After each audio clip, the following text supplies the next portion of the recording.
If you've never been on 4chan, don't go. You'll like read 3 threads and then you'll get stuck and then you'll hate it. That's how 4chan works.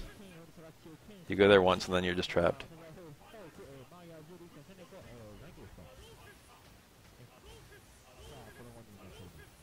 I just go there to shitpost. I'm actually a very accomplished shitposter. Very prolific. But I always do it anonymously.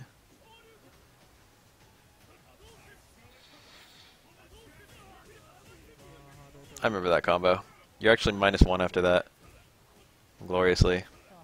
Ken has a combo that leaves the opponent grounded in -1. Or +1.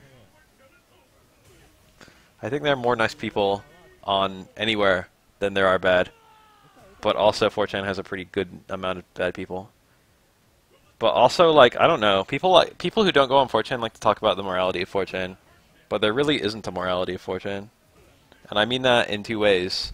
On one hand, they are completely amoral. On the other hand, there isn't really, like, you don't get an impression of them being good people or bad people when you're on there. You only get that impression from sites like Tumblr or fucking places that get rated by it. I don't think of the people of 4chan as being like good or bad, nice or evil. I think about them as being pathetic. That's like the only impression I have. It's like a community of outcasts, which is why I go there.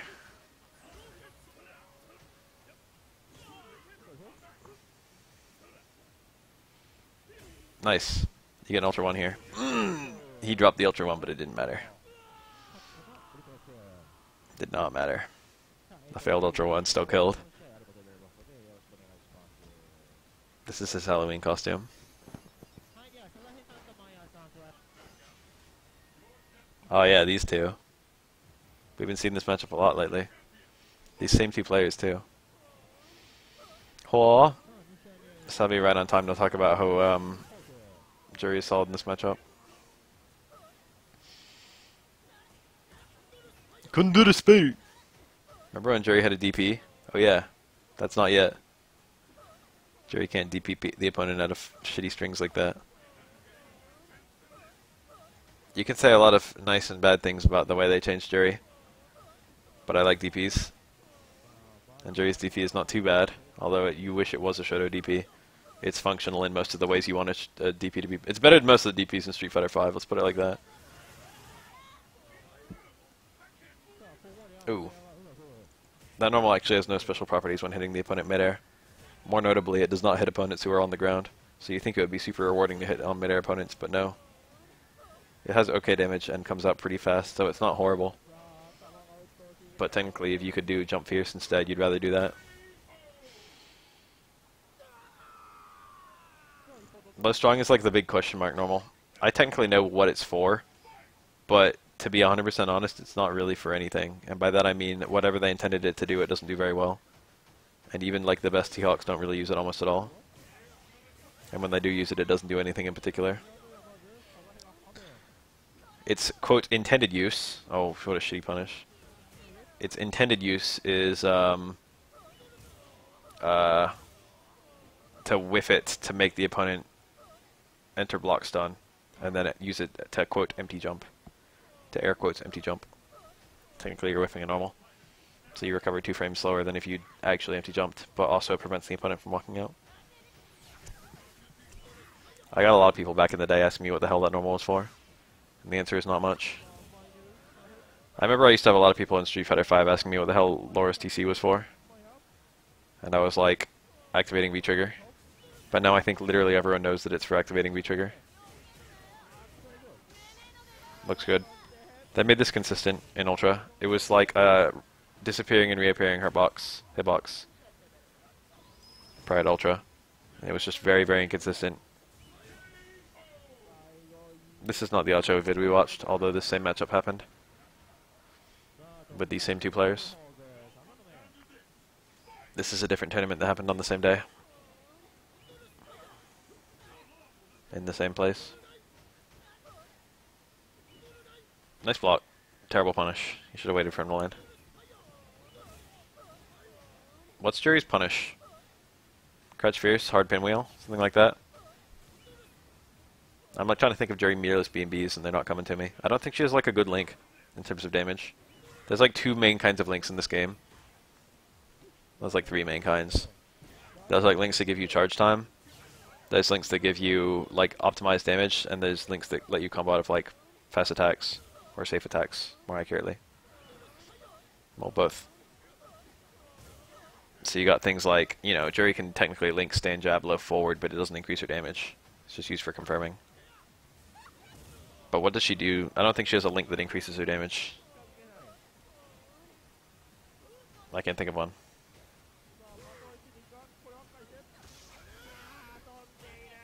Should have come down and just ultra'd. Stalking her specials is a really cool idea in my opinion. It's just that her specials aren't good enough to warrant needing to stalk them.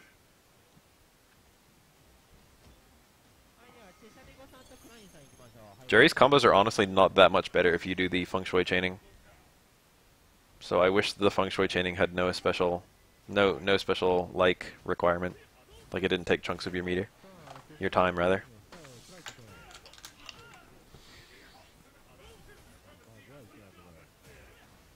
It's not like your damage goes way up. Your confirms get a little bit better.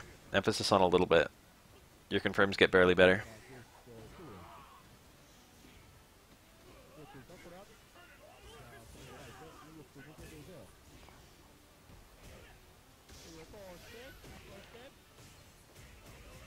I don't think Juri is unviable in most of the matchups I've seen her in. I think she just needs a little bump. Most of her matchups aren't too bad.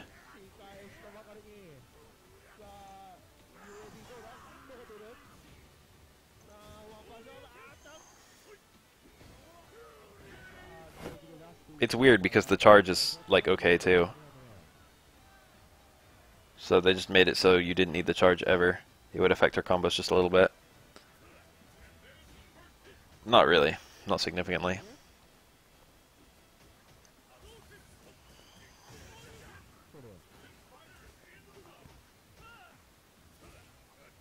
I like the idea a lot.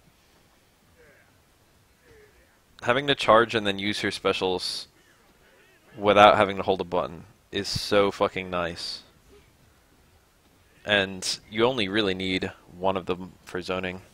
And now she has a DP, she doesn't really need one for anti-air either. So they let her keep the best one. And then they gave her 2 entirely new special moves that are kind of cool.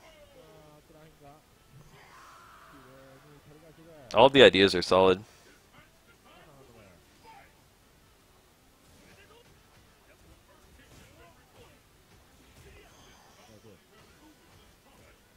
There's a guy at my work who is 6'5" and a little bit younger than me, and he plays basketball a whole lot. He's like real into basketball, and pretty much everyone he hangs around is black. He's like white, and you can hear it very clearly in the way he talks because he uses that African American vernacular English a lot.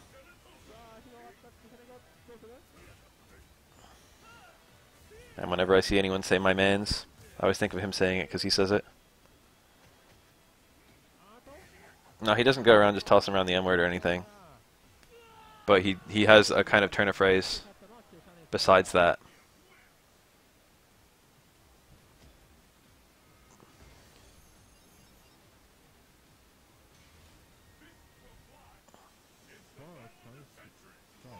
It's endearing in a way that I can't explain.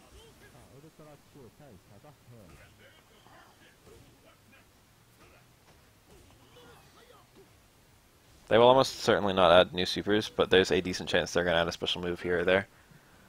They haven't confirmed it yet, but the way they said... Okay, so in the trailer, they've only ever confirmed new V-triggers. And then in the trailer, they showed off a little thing that was like new combo avenues. And they could have just been talking about using the new V-triggers. But it's also possible they're adding something in addition to the V-triggers, because they made a big point of it, and then the combos they show kind of look like either new special moves or just... I don't know. We don't know how elaborate they're being yet. We do not know how elaborate the new version is. I think they know about the complaints. I think they know that more is what people want, rather than less.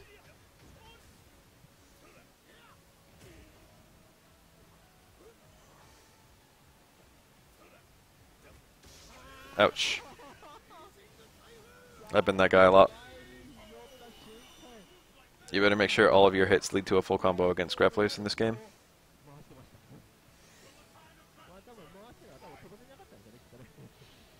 The Psycho Shot is actually not new. He had it in the alpha game.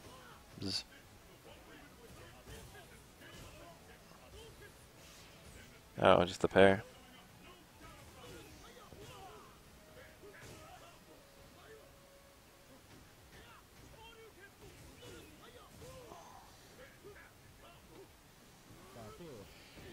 Anyway, I don't think it's out of the question that they're adding new combos. I mean, a new cancel system.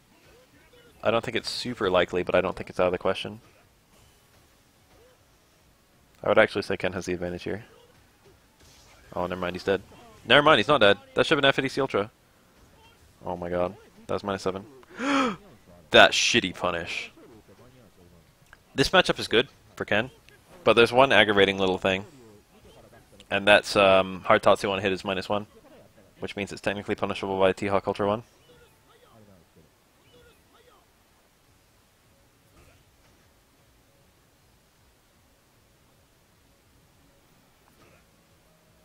Nice jump back strong.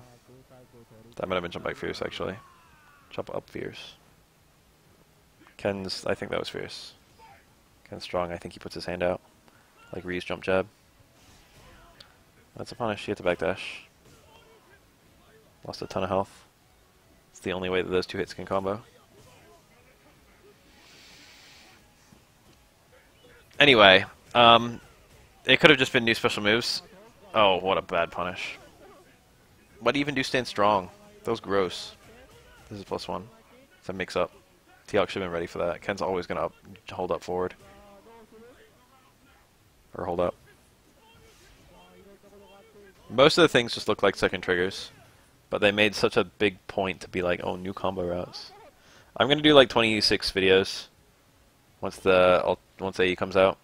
That's just everyone's new V-trigger combos. Like ideal V-trigger combos. Because it shouldn't take very long.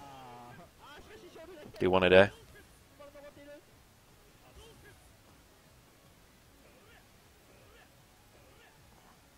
Most of them don't look like activates, although some of them probably are.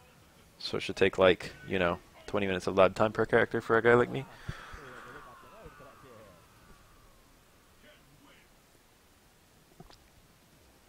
I made most of the B&B videos in like an hour of lab time. With no prior knowledge of the character. And I left almost nothing out across all videos.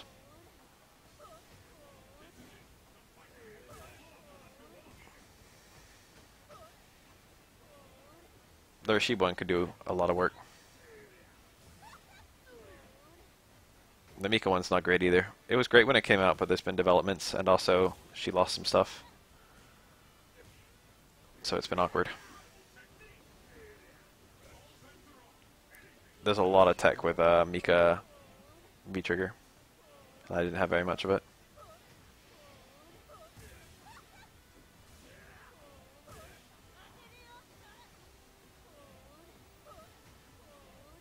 Hold up. Nice. Counter hit up fierce. Juri very nearly just died. She went from like 0 stun to like 800 stun in like 1 second. And she's like a 950 stun character, I think. That is like the absolute worst thing that can happen to you in a Zangief matchup.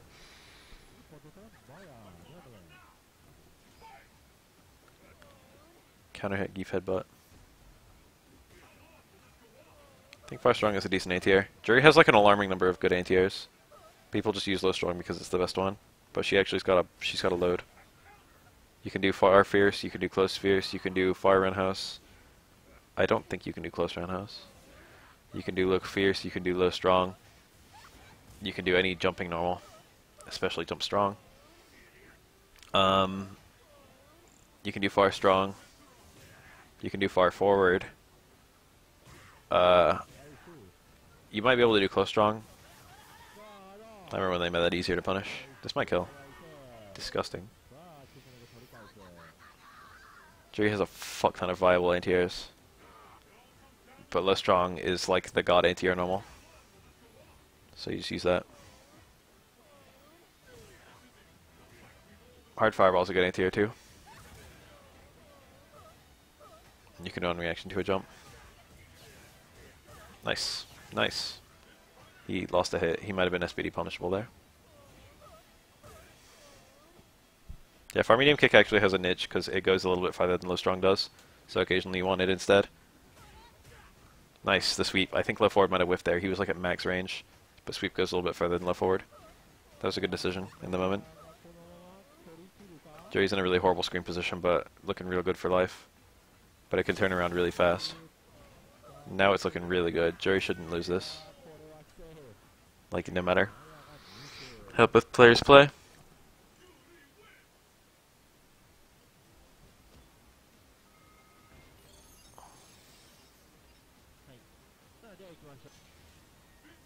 It's time I finally considered that Juri might really be a Jojo reference. That hairstyle, man. How do I put this? It looks more than passingly like Jolene. Juri? Jolene?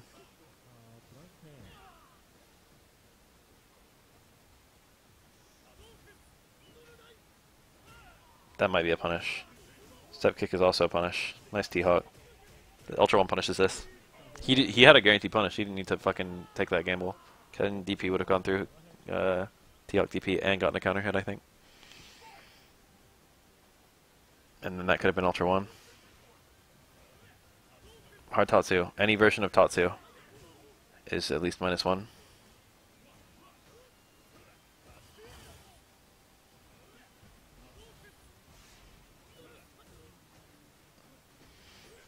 You know, Hermes? Hermes? However you say her name. In katakana they read it as Hermes. You know her? Jolene's little friend. Polnareff, but a girl, according to Araki. That should have been chip out. Not a throw. You know her stand kiss? Doubles up, you make stickers, double up body parts. Remember that shit?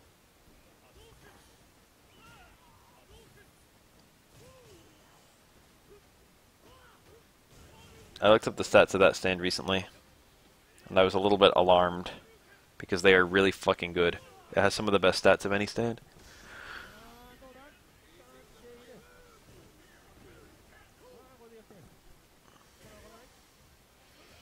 It's got an A in everything except precision, which is a C. A in power, A in speed, A in range, A in developmental potential, A in durability.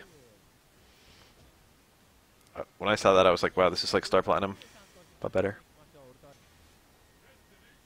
But it's only involved in a few fights.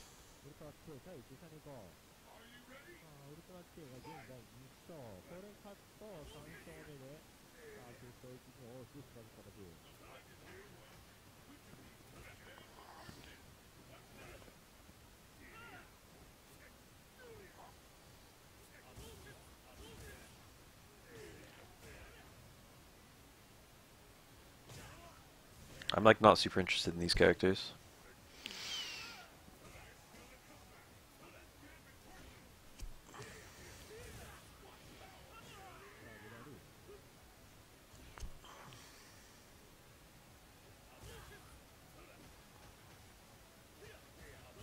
Jumping normals as an anti-air hasn't been bad in any Street Fighter game, to be honest. Ooh, he had to autocorrect that to get the real punish. Very awkward. That's like -1 on block, that EX2. So if Keith stood into it, he would have been able to block it and then Ultra 1. Or maybe it's -2 on block, actually. I think it is. Don't remember. You can duck it, so normally you just get your punishes by ducking. Remember Wake Up Bagdash? Remember when that worked against throws and also worked against other shit? Weird times.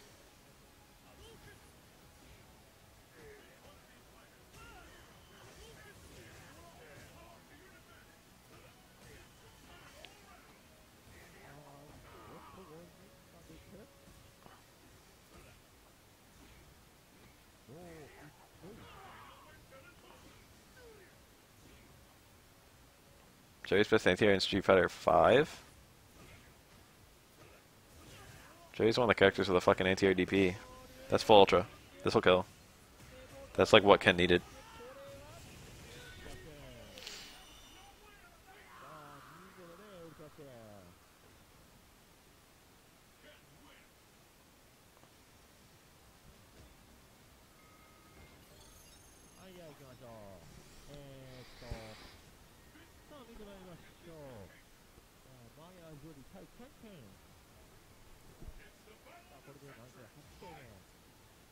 Even Season 1 Juri had anti-air medium DP, didn't she? I remember them changing. They made it airborne, fully airborne invincible frame 1, but I think you could still time it back then, right? No. How did it work? I don't remember how it worked. I thought it already worked, though. Am I misremembering? Maybe she only got that as a remotely invincible. Maybe it was EX only in Season 1. Is that it? You had to use EX to get the invincible? I don't remember how Juri's DP worked in Season 1. Oh, that's sad. What did she do? It was something whack. It was Stand Fierce.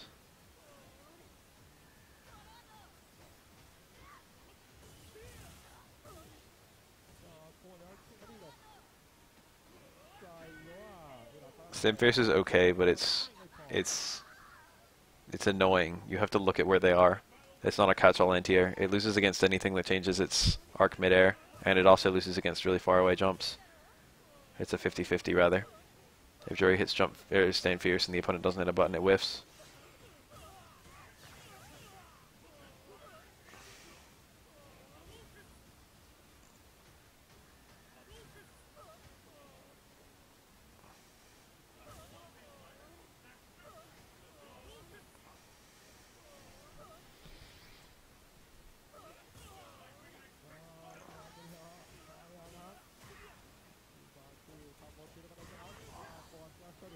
I don't think Juri had any EV that was invincibility after so-and-so X frame until Season 2.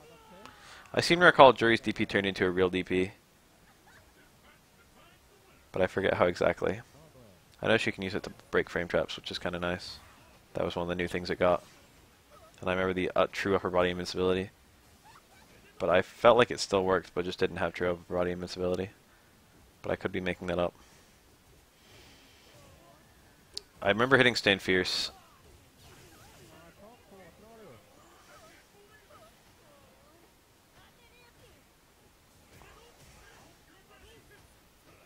And I think I don't know. I wouldn't hit Stand Fierce as Juri these days. I would just do medium uppercut.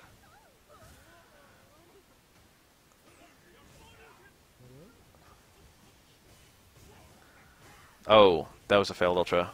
What a mess. Ken got a crouch fierce when he could have gotten a full connect ultra. What a fucking mess! That was embarrassing.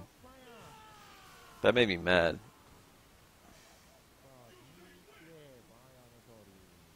How are they both going to drop that many opportunities?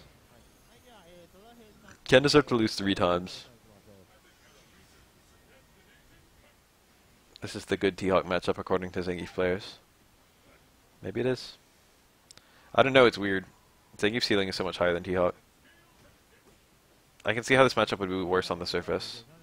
I can even see how it would be worse if you played for a while. But I just can't imagine a universe where this is better for T-Hawk when both players are played at the highest level. Because highest level Zangief just goes so much higher than highest level T-Hawk. You know what I mean?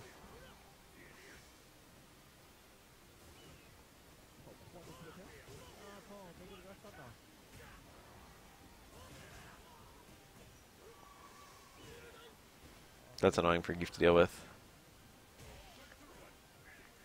The normals in general are also annoying. The jump in 50-50 with dive though. He has medium DP there, but he might have been too far away in that context. What an odd normal to pick. He probably could have done jump jab, which has a decent hitbox and is a lot faster.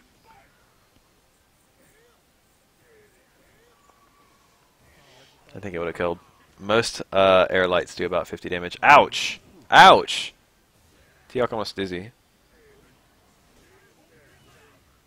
Probably got it off. Anti-air throw, I remember having good success with that, legitimately.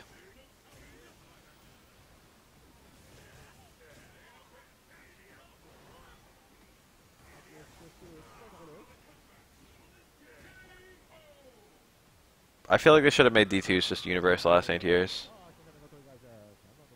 In Injustice 1, some characters had good anti-air D2s and some characters had awful ones. And then in one of the updates, pretty deep into the game's life, they just made it so all D2s had upper body invincibility. And good hitboxes. And even the worst ones were still pretty good anti-airs, and the best ones were like fucking amazingly good anti-airs. And now in Injustice 2, they've gone back to some of them being really good and some of them being kind of bad. It's like, come on. I like the idea of a universal anti-air, especially universal anti-air that sets up combos. That was cool, you didn't need to throw it away. Should work. Probably kill.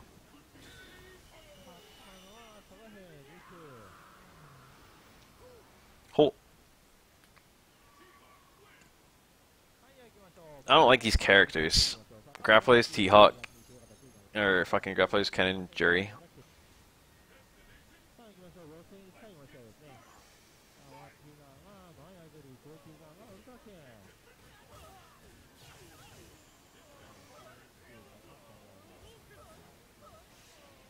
You can have varying archetypes just by how easy a character combos out of a D2 and their combo route.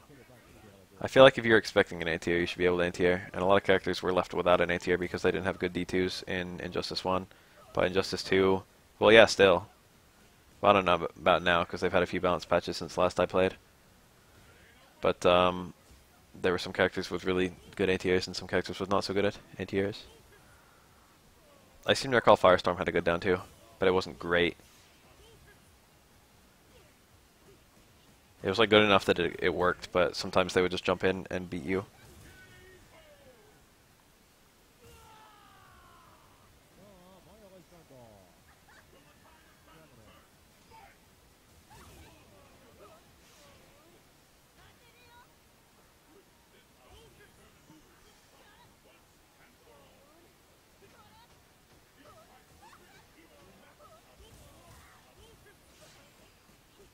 I don't remember if that's a punish, but I think it is. I think Juri has a recovery at the end of her dashes. Parries.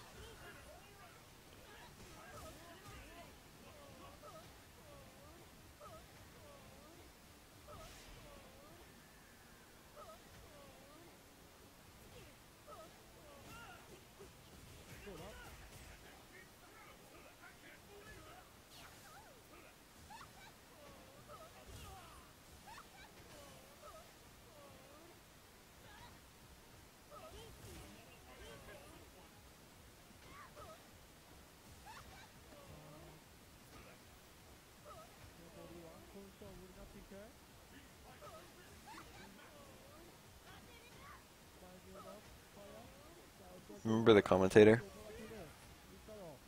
Remember the commentator saying shit in the middle of the match?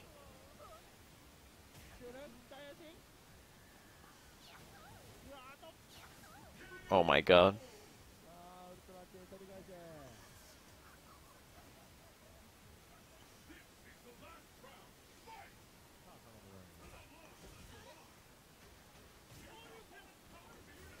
My pinwheel's like intended to be used in some juggles. And maybe as like a reset option at the end of a combo. But a lot of bads used it. Like a lot. I remember there was like a little period in Street Fighter 4, and by little I mean pretty long, where if you played online, there was like a fucking 1 in 2 chance you'd be fighting one of these two characters.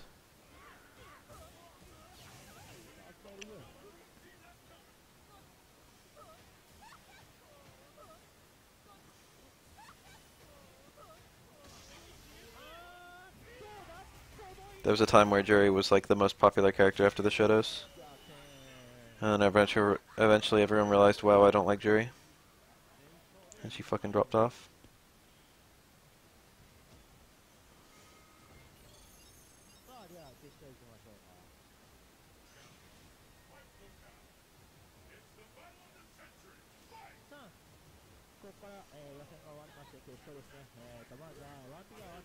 Everyone collectively was just like, wow, I hate this.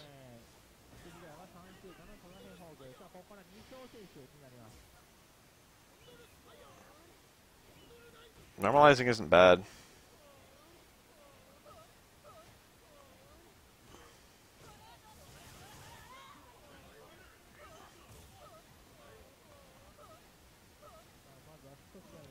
Normalizing when done well is really fucking good. Picture Super Smash Bros. You can say a lot about whether Super Smash Bros. Is a good game or a bad game. But look at the functionality of up B, and look at the input of up B. It's very important to be able to fucking... It's critically important to be able to recover onto the stage. And every character has some manner of recovering onto the stage with the same input. So your muscle memory always knows what to do when you're in that position, even if you're just learning a character. This does fucking wonders for accessibility without doing anything really bad. And that's one of the reasons Smash is a really popular fighting game, despite being worse than other fighting games at a lot of shit. Because it's also better at a lot of shit, and that's one of them.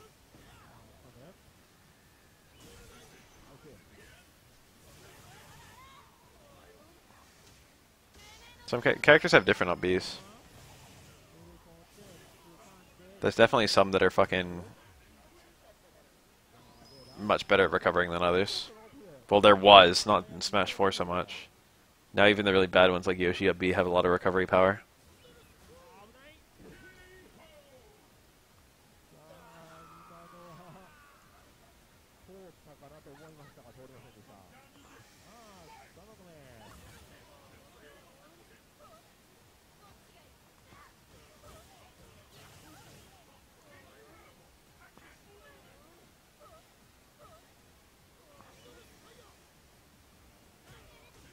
I think up B still gives you a little bit of upward momentum. In Melee it was less than an air dash, an air dodge. So you do an air dodge instead. But I think in Modern... what the fuck? What else is there? They were in Brawl, right? Exclaimers were in Brawl, weren't they? I think in Brawl they did up B and it had a little bit of upward momentum. More so than the air dodge. Because the air dodge got nerfed and the up B got buffed. The no assist up B. But now Exclaimers are just gone. Wasn't that how it worked? It's been so long. Maybe I'm tripping balls and the Exclaimers weren't in Brawl. I feel like they were. But I could be tripping balls.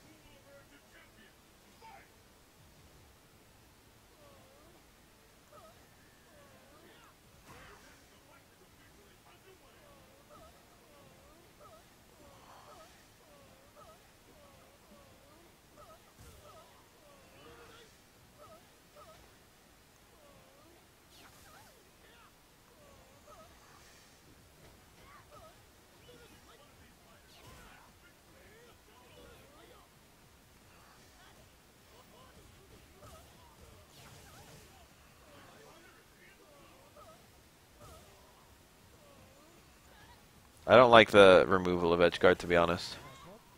I don't like how, unless it's like a killing attack. That's the one thing I really hate about Smash 4, which has made me unable to play or watch it. In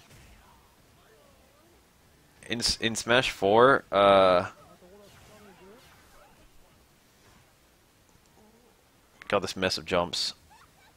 In Smash 4, in other Smash games, you've got kill attacks that just kill when you're at a certain percentage, you know? So you have a lot of attacks with Marth and Melee that can kill the opponent with at the right percentage. Like most of your attacks become kill attacks once you've got enough percentage. And then it felt like in Brawl you had a bunch of attacks that could basically only kill, some attacks couldn't kill at all, some attacks could kill but it took a really high fucking percentage. And then some attacks were just kind of kill attacks at any any decent percentage, like a 50 plus. All of a sudden, this becomes a kill attack. But now it's stuff won't kill until you're at a really ridiculous percentage, unless it's a kill attack. So it's made it so it's just who can land their kill attacks. And from what I can tell, the balance is better. So that's not a huge issue.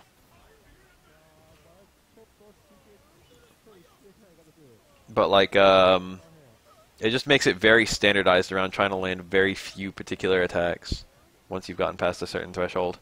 But more accurately than that, it's made it so you basically can't kill the opponent until like ridiculously long into the match. And it's taken like 3 parts of the game that like used to exist and just destroyed them. One of them is edge guarding and edge hogging. I mean, it's still there, but it's like a lot different. It's just basically air to airing. It's not really any different that there's no ground under you.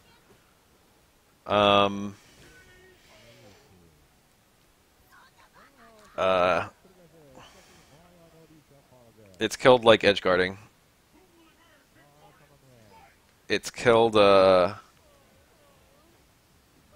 what? It's killed trying to like, I mean, you still have to watch your opponent's percentage, but you don't have to think about the numbers like that closely like that anymore. I mean, yeah, edge hogging, technically speaking, is just outright gone, but like even preventing the opponent from recovering is like mostly gone.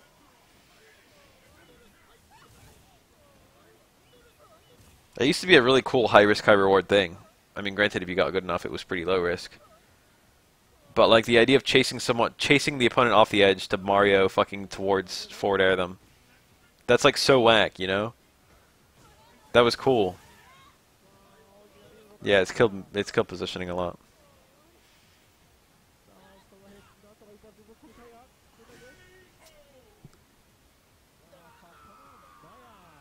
Remember when Zero didn't win EVO 2017? I remember being really fucking baffled by that. I guess everyone was. Because he was in such a good position and then he played like a retard and he just died.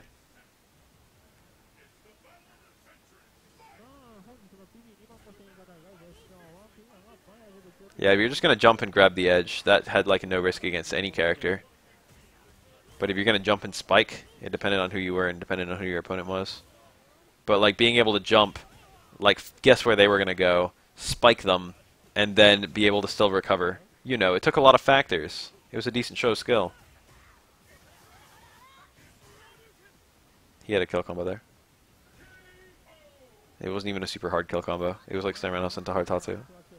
But he did Crouch Fierce, which does less damage, into light DP, which does like the least damage of any of his DPs. Kind of whack. I really like the idea of an Ultra Double Ken.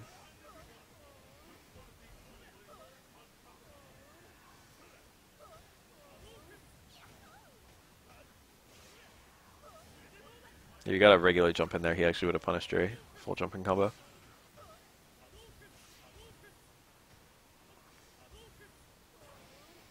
I'm like not an expert in Smash 4.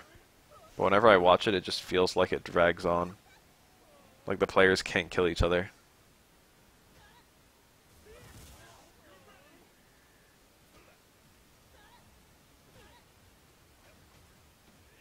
It's just like neither person can just find the important hits no matter how hard they try.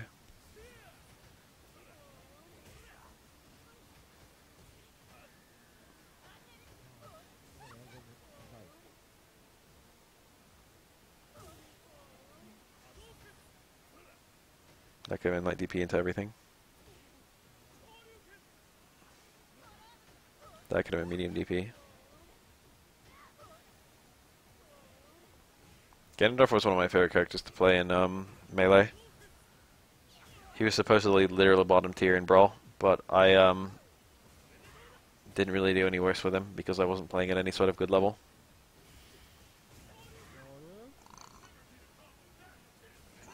Oh no. It's over. Don't stand into it, Juri. Thank you.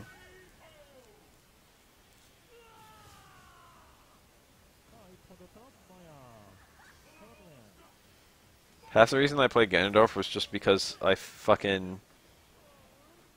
would play with my friends in like free-for-all, like 4-person kind of stuff. And I would come down and I would just hit B, like from coming out from the like recovery from dying. I'd come down, I'd just hit B, and there would be a bunch of people fighting. And every now and then my Warlock Punch would hit something, and I felt like a fucking beast. Because it would basically always kill. People talk about like satisfying moves to land in fighting games, but to be dead serious, Warlock Punch is one of the most satisfying moves to land in any video game. You feel like a king when you land that shit. I like in Brawl they made it so you could turn it around. From what I can tell, it's utterly booty, especially in 1v1. Like it's like completely and totally useless in 1v1. It's a liability. You might do it on accident.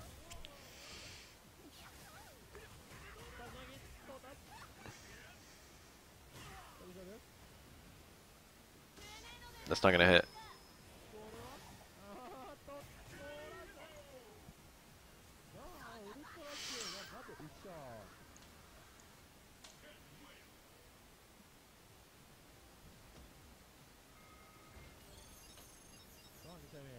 Ganondorf the air is actually super satisfying, yeah. Especially, you know, if you're spiking them over nothing instead of over the stage. Every time I land that shit, I'm just like, fuck you. Remember fucking Ganondorf up tilt? Someone explain that shit to me. And by explain that shit to me, I don't mean what does it do, because I have my complete and total, like, it's not going to do anything. You don't need to tell me it doesn't do anything, because I already know. When I say explain that move to me, I mean, what the hell were they thinking designing that move? I feel like Ganondorf up tilt might just be the worst attack in the whole game. Like, legitimately. It might be the worst attack in the whole game.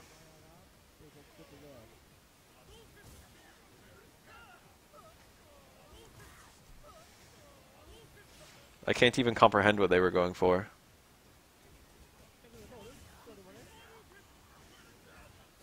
Yeah, look at that link. That button has surprising bus frames, but that's all it has. It has no special properties that make it good.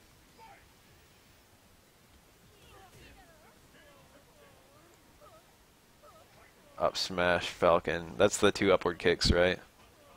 Yeah, it's hard to make those two combo into each other, and I think it doesn't launch super high even if you do. And I think it doesn't have a super good hitbox, and I think it's pretty slow. Sting.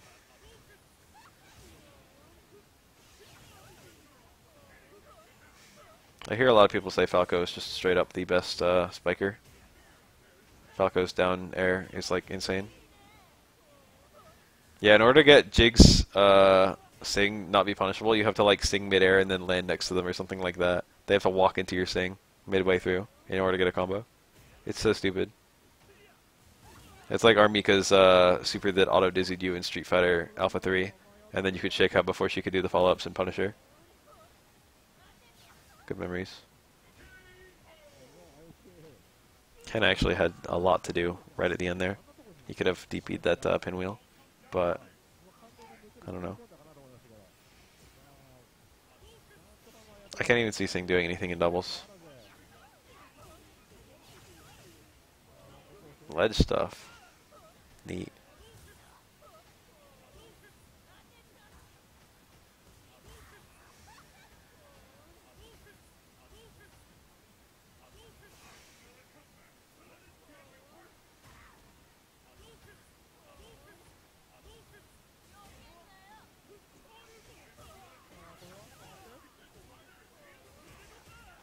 I guess if you're out of jumps, you can't turn around midair, right? Maybe Jiggly.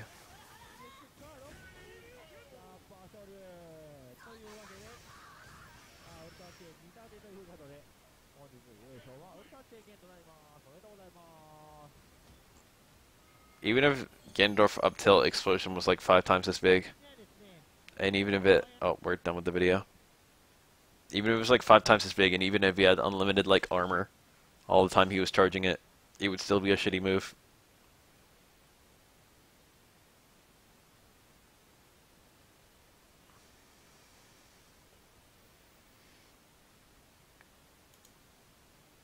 We're gonna find a video.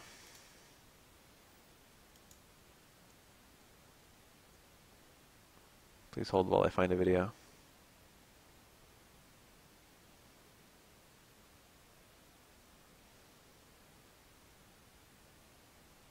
You're telling me there's a combo into Ganondorf up tilt.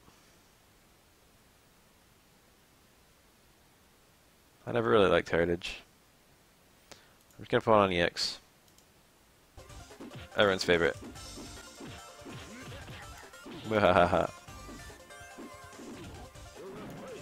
I'm gonna get some drink. I'll be right back. Nobody leave.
Was there 3 supers?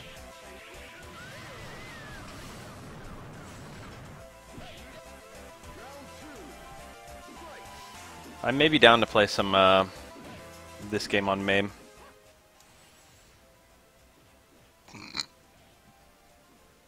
I would maybe do that if someone else wanted to. I don't know any Excel combos, I'm not great. But it's kind of fun to just wiggle around and mess with stuff. This game has like a perfect learning curve. The more I like see this game, the more I feel like it's the second best Street Fighter game ever made. The best is obviously Third Strike, which also has a very nice learning curve.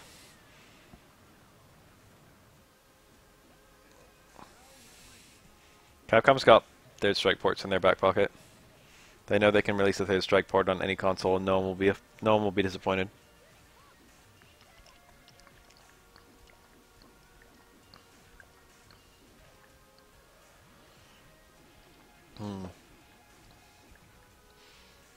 That was a very bad slide. I think Hokuto's like bottom 5. I think she's not a super great character. She's very functional. The only characters that would really feel weird tier-wise are like Viroso and Viroso. Most characters feel approximately balanced. This game doesn't really have that many anime features, I feel. Honestly, it's like quite a lot like Street Fighter Alpha. I think I stand light kick, maybe stand medium kick. Her normals are kind of weird and kind of jank. She doesn't confirm super easily. She's got this kind of semi-Rekka.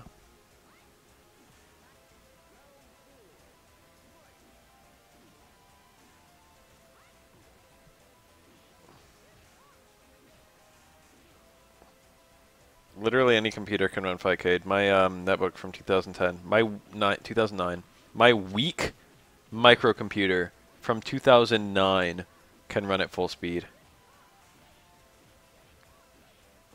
A potato can run Third Strike.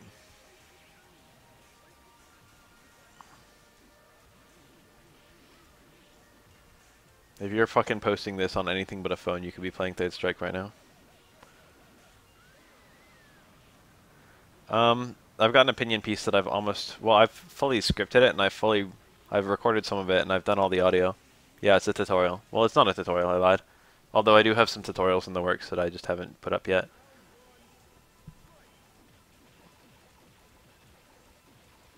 The community is in one place. It's on Fightcade. Literally, the community is in Fightcade. That's where the community is. If anything, a new port would actually split the community, because people wouldn't leave Fightcade, but there would be new players playing the new port, and some people would play both, and then eventually people would probably go back to Fightcade. Anyway, I want to talk about invincible backdashes in Street Fighter V, because I feel like not an invincible backdash, but a slight modification of backdashes would make Street Fighter V 10 times better of a game.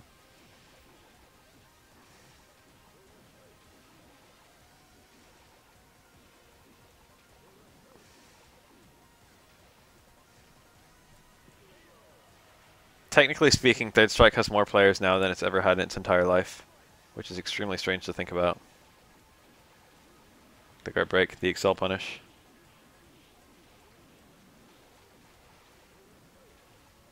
It isn't. No, I want to keep counter hit on backdash, but I want backdash to be airborne for its entire duration, including the recovery,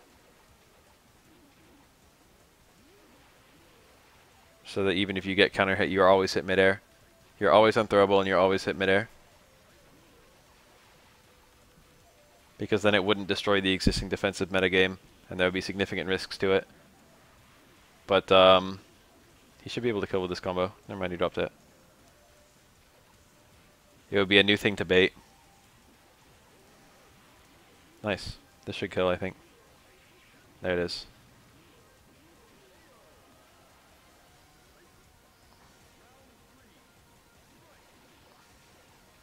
You need a way to just, like, sacrifice a little bit of your health to force a reset scenario. Wake up backdash would do that. Get hit midair, flip back to neutral. Yeah, that's the thing, is it would make those combos, like, a really important thing. Anti-air CC on a backdash read.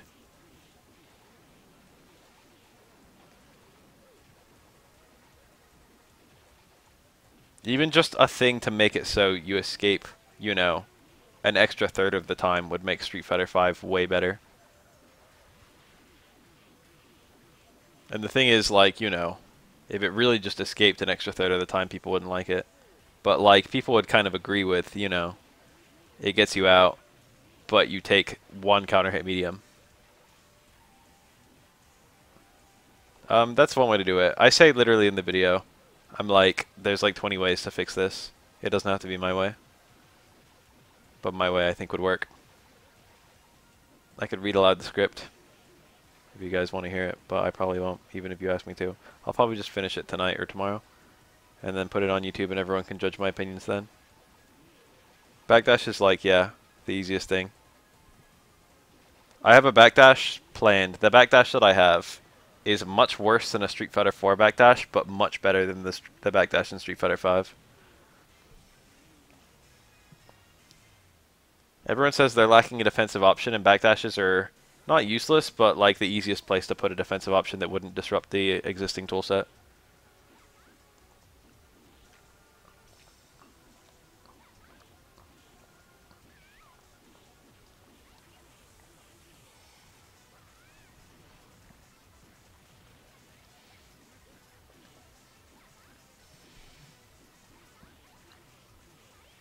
The thing is, backdashes in Street Fighter 4 were really oppressive on Wake Up. Well, not oppressive, per se, but they defined tiers a lot because some characters could chase backdashes really easily and some characters couldn't.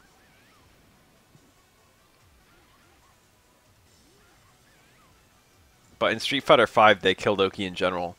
So they didn't need... I feel like they didn't need to touch backdashes that much. They touched backdashes by killing Oki.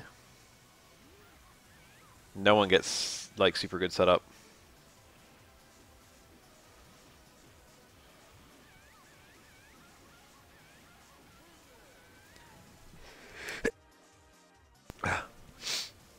I just sneezed.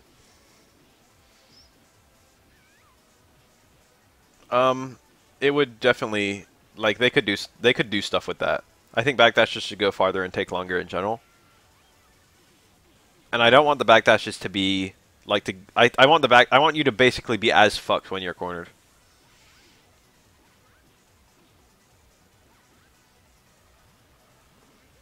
If Alex has Oki on anything, it's not anything he lands with any sort of consistency.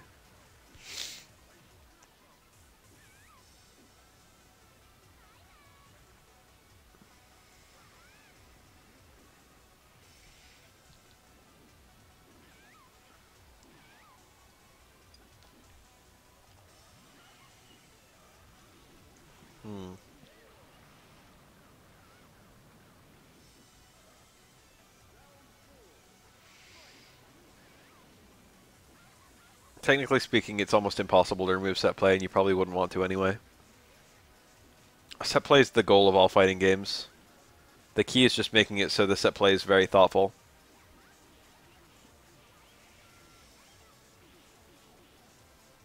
Like, you actually have to read your opponent, you know. Or maybe not necessarily read your opponent, but you have to have a consideration for a lot of things the opponent can do and make the best approximation call. It's not fun when the opponent only has one thing to do and you can just option select against it and then they have nothing to do. That kind of set play existed a little bit in older Street Fighters, and it's not fun at all. But like set play where it's like, you know, you can keep on developing and getting better and better and be able to answer more scenarios.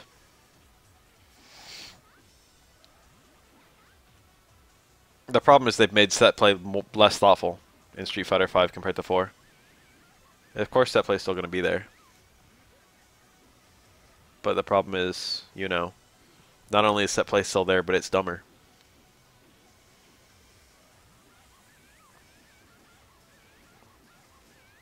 He had no super ender. So he did probably just about the best thing he could do. This is a really hard comeback for area. Got a good screen position though. I'm sorry, that was disgusting. I might be getting just a little bit sick. Right now I have only congestion as my one symptom. I haven't had a cold in probably like 2.5 years. So probably about time I get one. About due for a cold.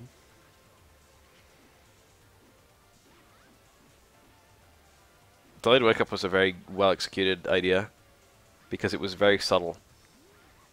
To the layman it didn't change anything at all, but to the people who dug through the game and tried to get really good and like hit those upper limits, it made significant changes that made the game far more playable, far more thoughtful.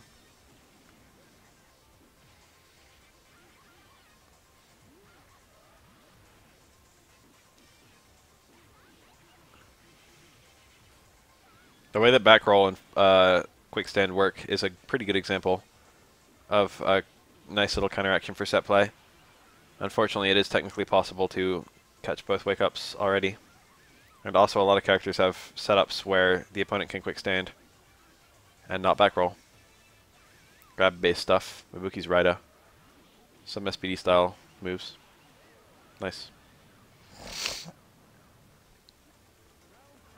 How about Taokaka's theme?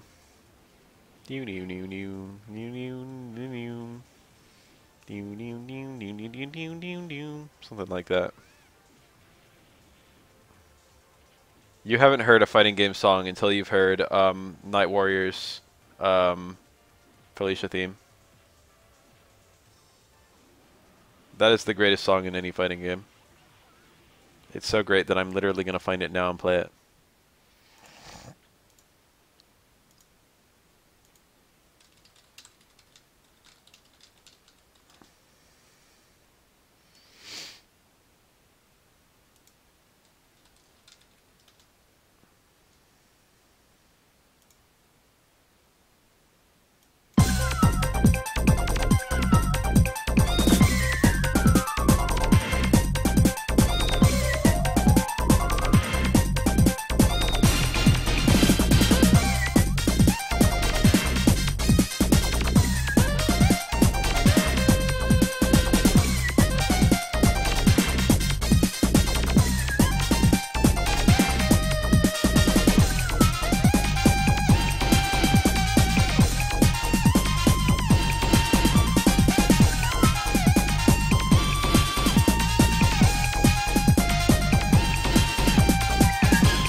No, that's a fighting game theme. Someone at Capcom thought that sounded good. It's funny anyway. That doesn't sound horrible.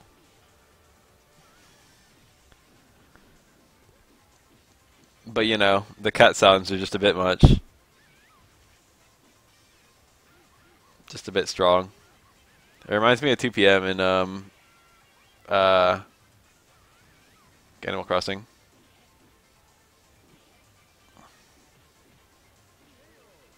You know those guys who are like, comfy isn't a thing? That was 1 PM. Comfy is definitely a thing. People who say games can't be comfy or comfy is meaningless, they don't know shit. Because this song is comfy.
Not comfy. Alright, where were we?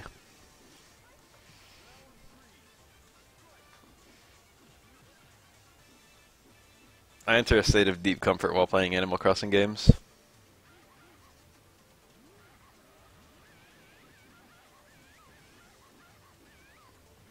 That combo's real cool. Especially the scissor kick at the end to build meter. This game is kind of set play heavy. You don't really need to have a whole lot of variety with your Excel combos. You basically need to know like 5 Excel combos at most. More often 2. I feel like Animal Crossing is basically the same game re-released 5 times. And all the stuff they've added over the new versions, I don't care about that much. Although I will say it was kind of nice to have fucking David, the statue, chilling in my pad in New Leaf. I don't remember when they added that. The second I knew that you could get a statue with a penis. The second I knew I could have a rendered penis in a Nintendo game in my fucking pad. I got that shit so fast.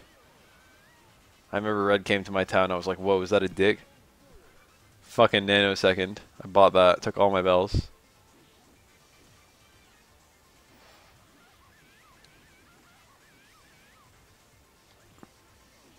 I got the real one too.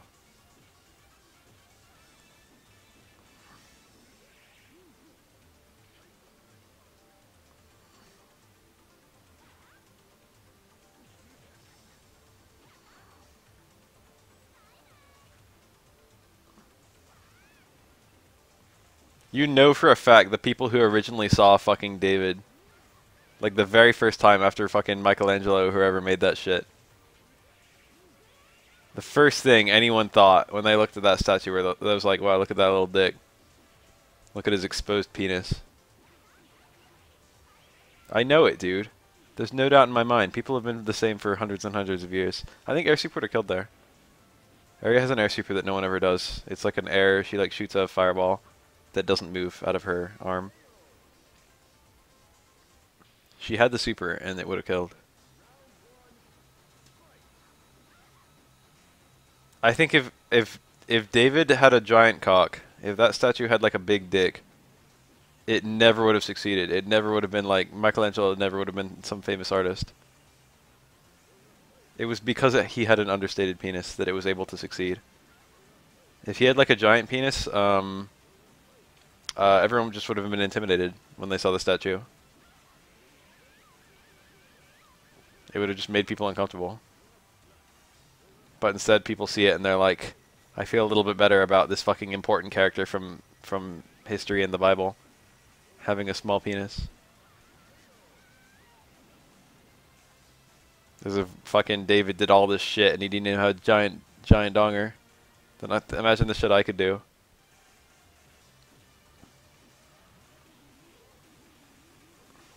Meanwhile, if David has this giant dick, all you can think to yourself is, what's the point of even going on? How can I be like David if I'm not hung?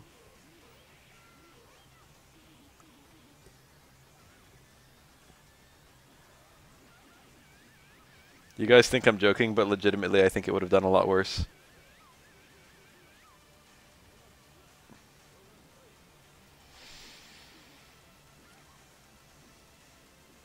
One of the big selling points artistically was the understatement of the genitals.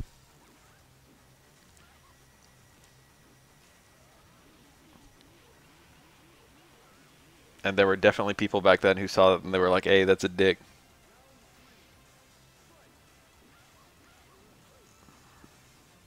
Hey. And that's me. I'm that. I'm that of today.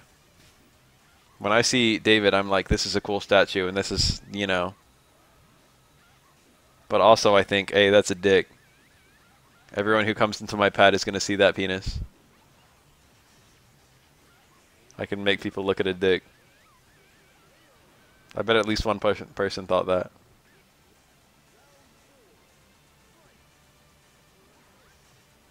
I bet humans have been tricking each other to look at drawings of dicks for like literal millennia.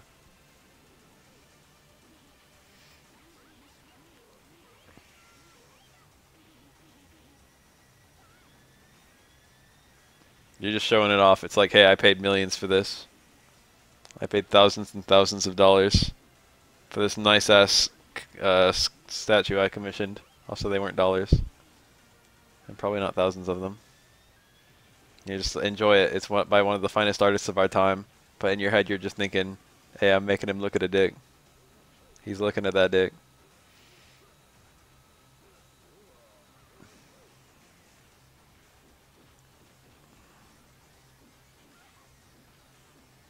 Where's the chip out? Do quarter circle forward punch.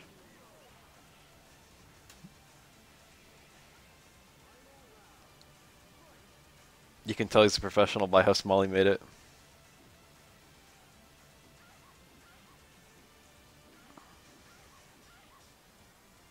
I've never seen David in person.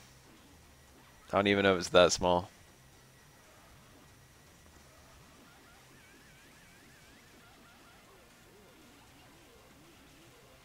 I've seen a lot of statues with missing dicks. Some of them have been removed over the long period that they've been around. Some of them it's a deliberate thing.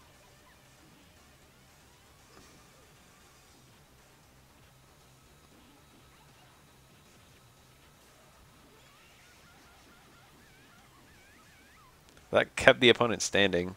That was a pretty whack Dhalsim Excel combo.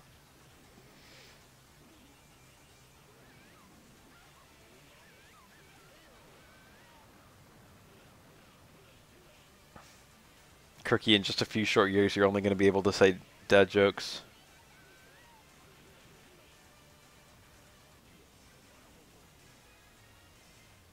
And you're going to be saying shit like golly. Well, we can't have that now, can we? That's what Crookie will say in just a few years instead of shit. He'll say, oh dear.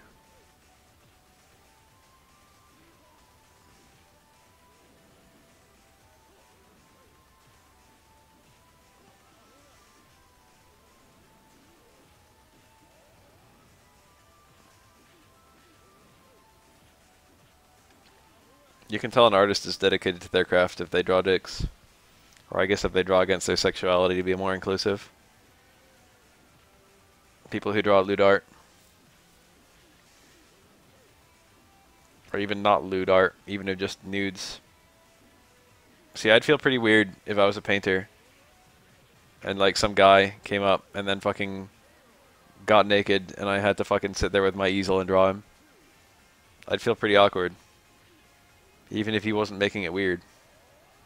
I'd be like, why did I become a fucking artist anyway? Not to draw dicks.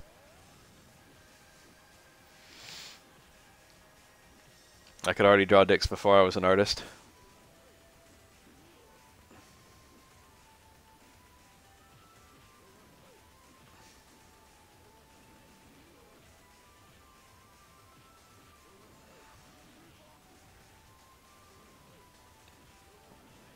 What if he had a micro penis? I don't know if that would make it easier or harder. If he was confident and he had a micro penis, that would probably make it the easiest for me. Look at that cool combo. Oh, it's getting cooler. He's gonna get a Stamp Fierce here. Or Snowman House. He did Stamp Fierce. How cool was that combo? I hope everyone enjoyed that. Dhalsim is a neat character.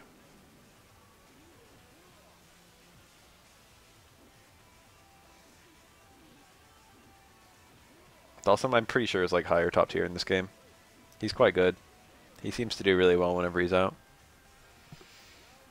Where did my green tea go? I fucking brought it down. Oh, that's one of the enders. Oh, that's another one of the enders.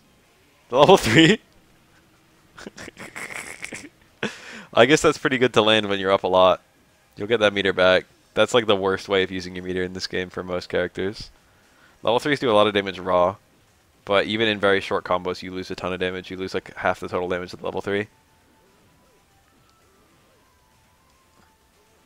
You get meters so fast in this game, so it's not a huge deal. But if you could use the meter separately, it would be a lot better.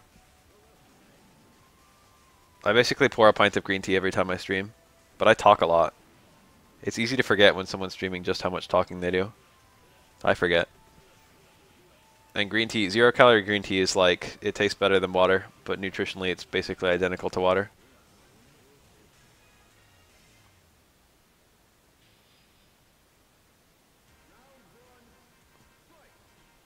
I love it, dude. Love the flavor. I like it hot, I like it cold.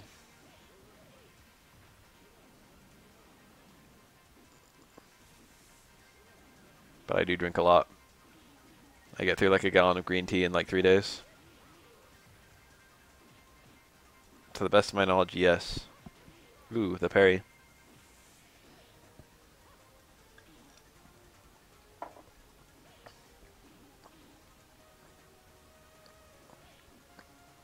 Street Fighter EX is like the only fighting game I've ever played where the custom combos weren't completely stupid.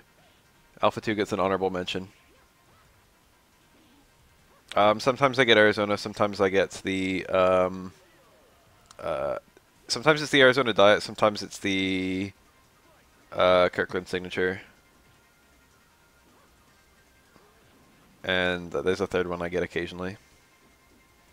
Arizona's just fine. And by just fine, I mean it's pretty good. The Kirkland Signature is pretty nice. It's citrus flavored. It's got a little bit more tang. Hi.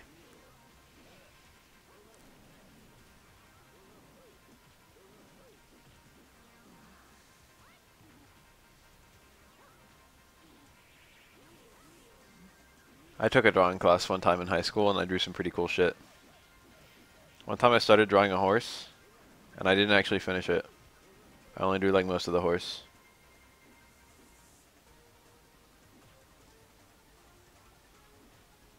And then I wrote like, instead of finishing it like a normal human would, I wrote horse on the page. Most of a horse, most of the word horse. And then when I was going through my sketchbook looking for a blank page, I would always flip past the horse. And I would like smile to myself. The fucking horse I drew.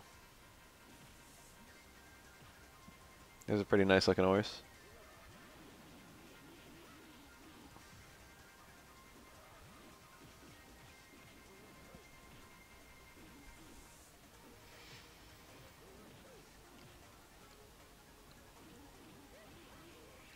I do some other cool things. The sketchbook's behind me so I could technically go over and get it and leaf through. I could like draw, if I was looking at something and drawing it in front of me, I could do it like perfectly. How often do you see that guard break? Like I could draw fucking photorealistic shit. I was good at that. But I had like very little experience in drawing a human shape if there was no human shape in front of me.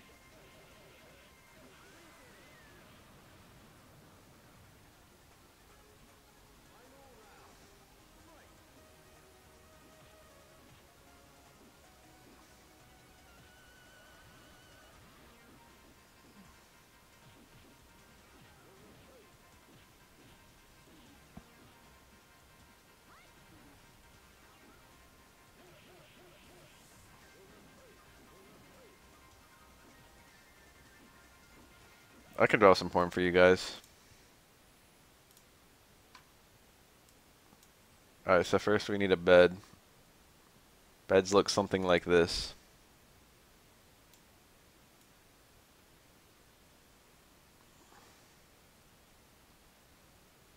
Okay, that's the backboard. Maybe you got some pillows over here. Okay. Now let's have a person. It's a lady, you can tell by the hair. By the hair. And she's lying down, right? And she's got, wait, hold on. Like kind of lying on her back. And she's got like one leg up like this. And then she's got her other leg like out like this. Okay, check this out. Here's another, whoa, that's huge. There's another lady here. And she's also lying on her back. And she's got like one leg out like this. What about this dude? Am I turning anyone on yet? There. Give him some arms.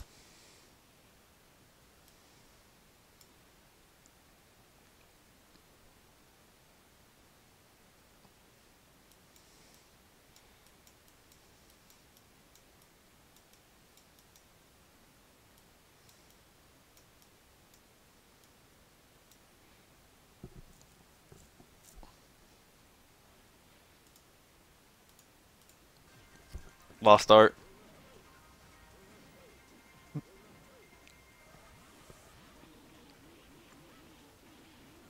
I should have saved it, to be honest.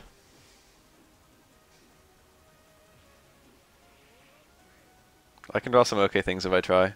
That looks so jank when he steers it upward like that. What the hell is going on in that picture? Is that a tongue? Oh lord. It's a tongue. Are there 4 pieces of that or only 2? There's 4.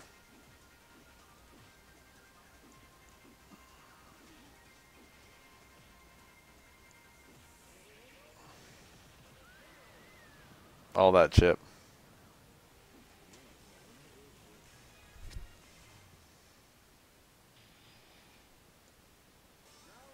Oh, there they are.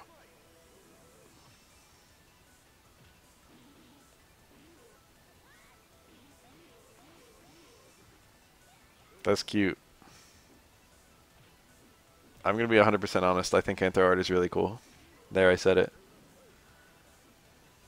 It's sad, but it's true. Oh, there's a little one.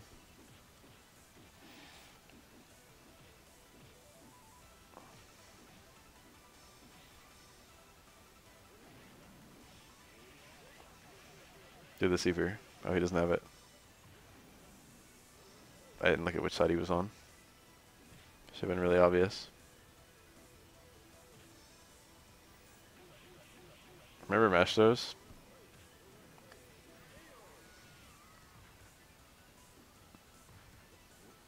You ever heard of Guo? He's a relatively well-known artist. He's the guy who drew My Hero. I'm getting too chivalrous for this shit. The Kobold Princess, which is a rather famous picture on 4chan. On TG.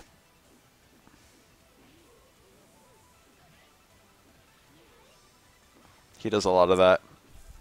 He does a lot of really cool Antho style art. Love the super. Love this. Love this combo. Nanase has some of my favorite combos in the whole game.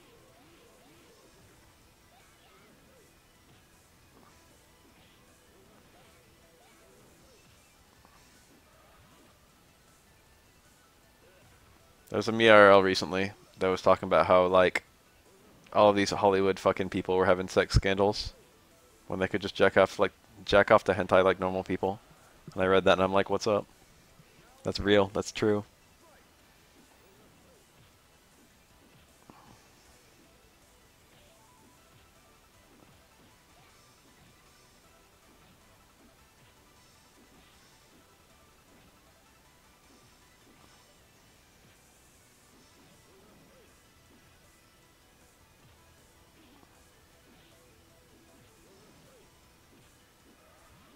We built my friend a computer in like 2000, I forget. It was like when My Little Pony just came out.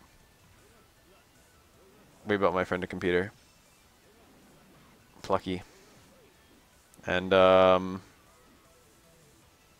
we gave it to him, we'd had to like think of something to put as the desktop background.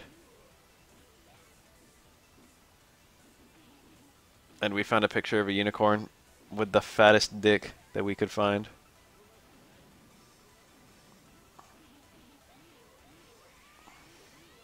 We were like, this needs to be ponies and also gay. Alright, there's the combo. Ah.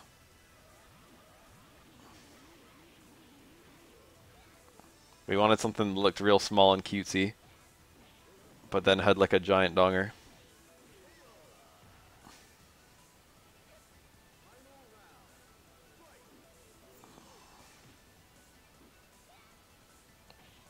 People say sexuality isn't a spectrum, and then Fuda exists.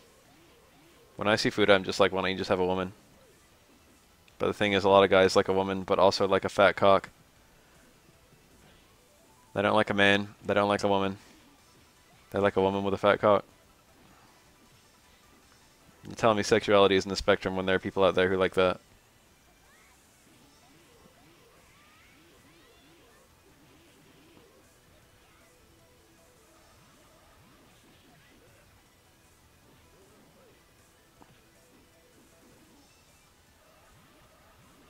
My phone background is just literal, like, colors. It's one of the default ones. I never thought to replace it.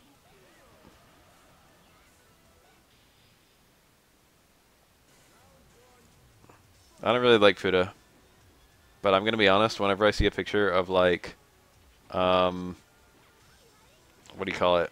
Of a dick but no balls, it always looks really fucking unnatural to me. Not only do I not like it, but I can't even imagine how anyone likes it.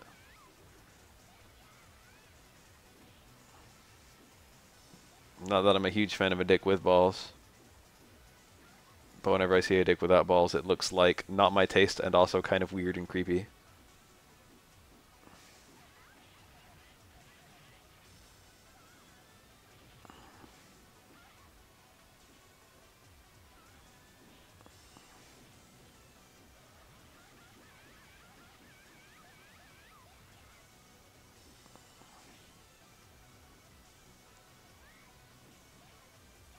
A strap-on's too impersonal. I can explain that shit, and I don't even have that fetish. People don't want the fucking impersonalness of fucking someone with a strap-on. And them not enjoying it, but them having the knowledge that other people enjoy it. They just want the fucking, they want both parties.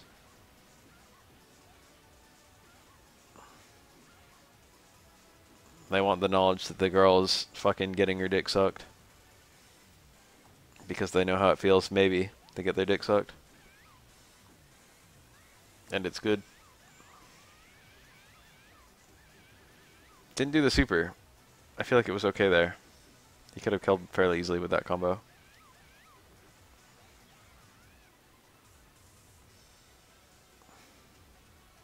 Don't know why. Are you kidding me, dude? I know why. Well, I don't know why, but the point is no one knows why. You think anyone chooses their fetishes? You're just fucking born with that shit. Do you seriously think that anyone woke up and was like, I want to be attracted to midgets? Do you think that? It wasn't a choice.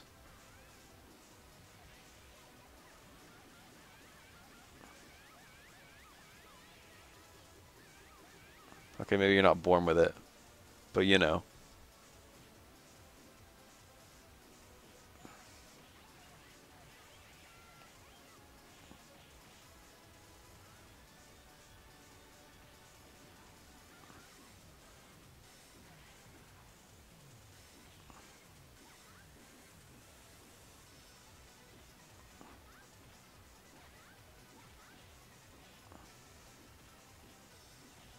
There's plenty of fetishes that no one would choose.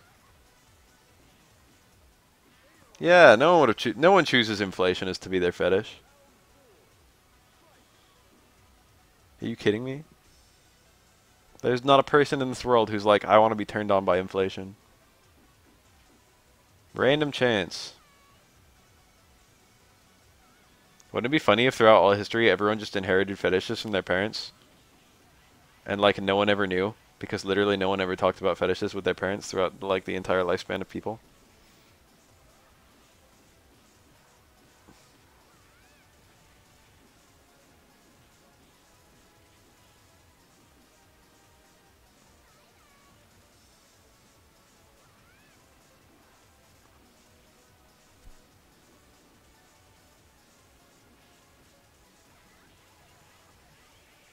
When I think about that girl in that movie, it makes me think about what fetishes haven't been discovered yet. It's probably some wild shit.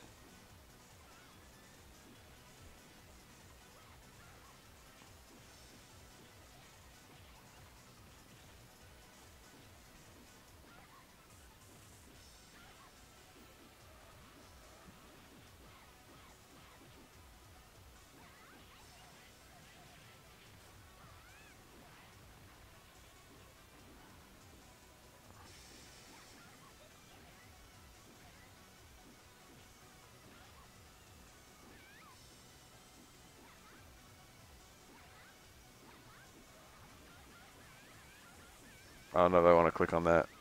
Oh, that's her name. That's the girl. Oh, he's doing the combo. He's got it. He's got it. He can do it. I had my doubts, but now I can see. That combo is so tight.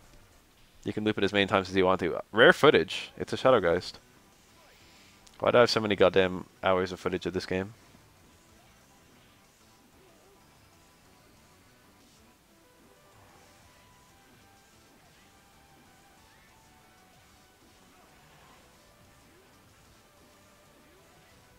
Shadow Geist, dude.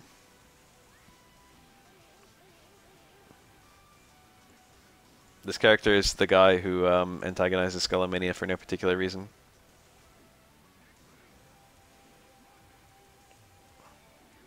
From the best of my knowledge, the storyline of Skullomania is there aren't enough superheroes in the world, so I'm gonna be one. A random dude just puts on a fucking superhero outfit. And to the best that I can tell, Shadow Geist is the same thing but with a supervillain. And that's just great. Shadow Geist moveset is a lot more interesting though.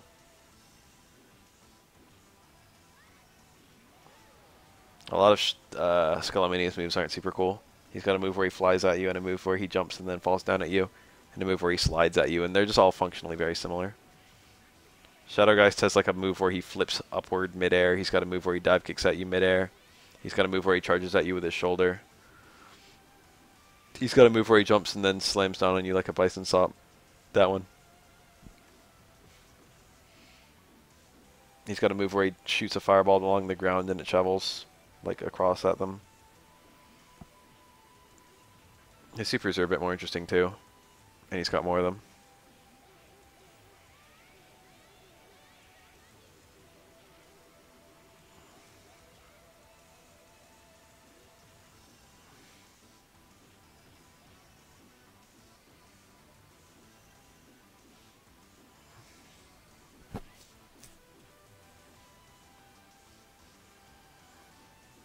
J-Star 720 is probably my favorite fucking animation in almost any fighting game.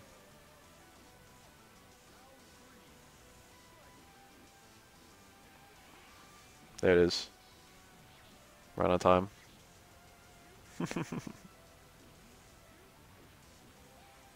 Very cool.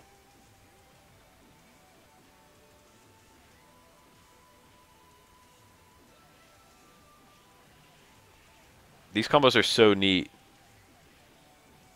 Shadow Geist Death Government combos are really cool.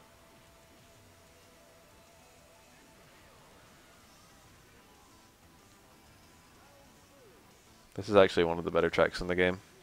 It is very good.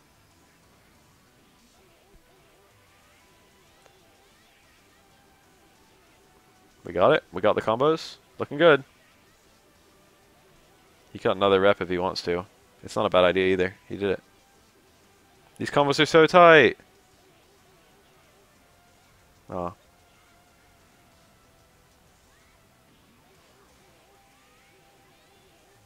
Masterfully done.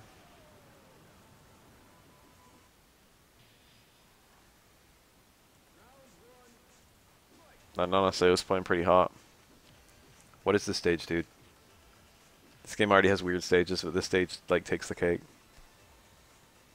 I feel like of all the games they were referencing, I feel like Geltegras was looking at EX when they made their stages.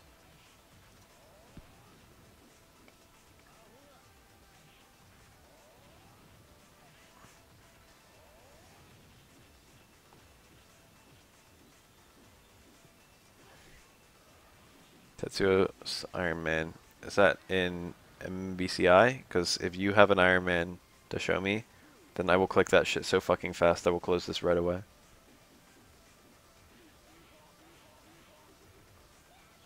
I don't get to see much Iron Man. The only Iron Man I've seen even a little bit of is Chris G. Most of my Iron Man is just fucking tech I found.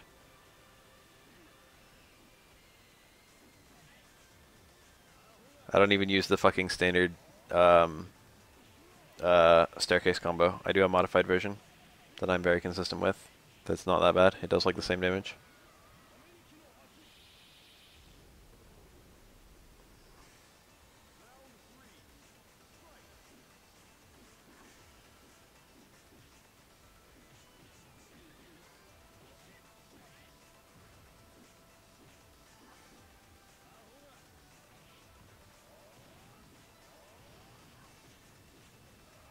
Christie's Iron Man is pretty fucking good, but I think he's playing some kind of Monster Hunter team now.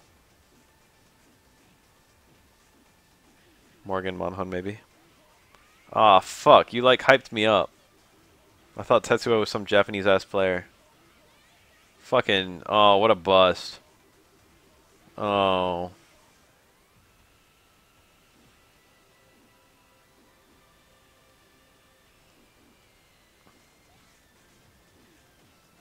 think the long pokes with that super here. He didn't even need it. I misjudged the damage really hard. Chris G's, like, I've seen Chris G literally rep like 6 different teams. And he does really well with all of them. Granted, I wouldn't say he's really, like, he's not the best player I've seen with any of them. But Chris G is soul searching, and I fear the day that he finds what he's looking for. That's all I gotta say. Chris G's a scary motherfucker whenever he's done soul searching.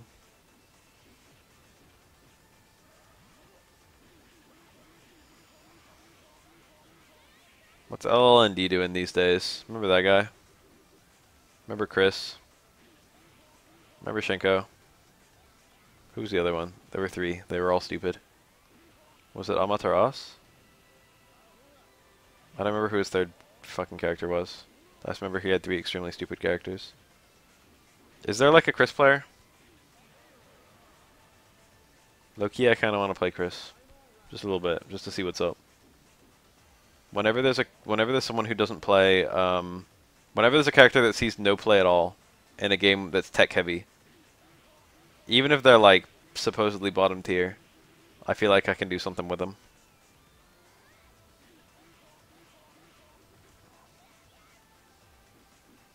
It's fun exploiting people's lack of matchup knowledge.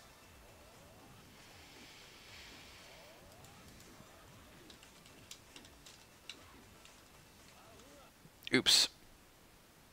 Rock and Chris. I watched a little bit of a video of GC Yoshi.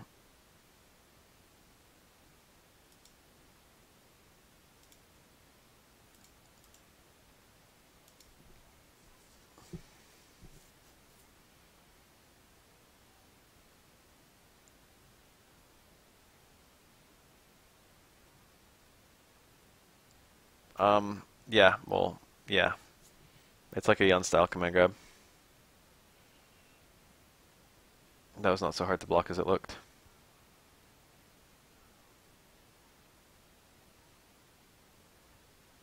I was thinking today about how bad my defense is while I was playing Chun-Li Strider.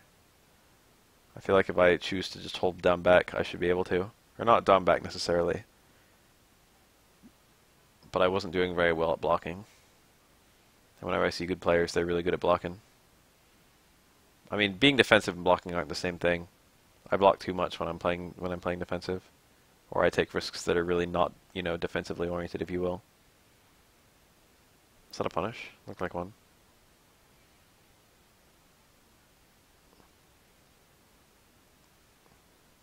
Good players make matches last so long because they can defend really well. I can't defend for shit.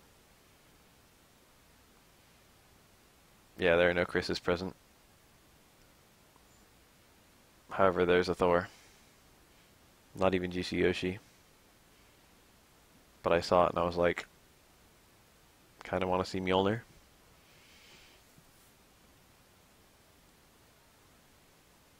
Can Thor fly? Is Thor a fly character?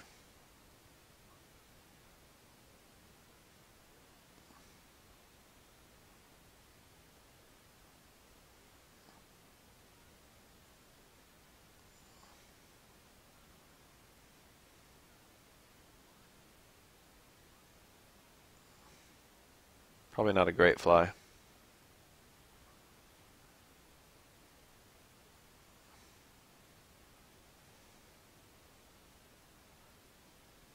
Nice. He got Gamora. Couldn't quite kill her though.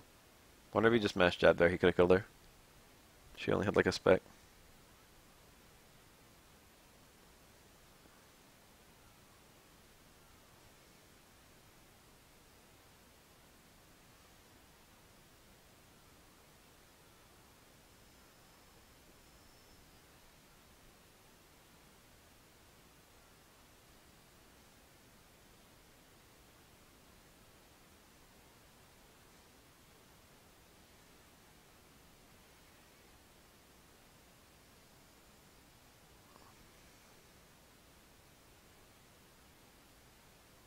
That's a nice jump.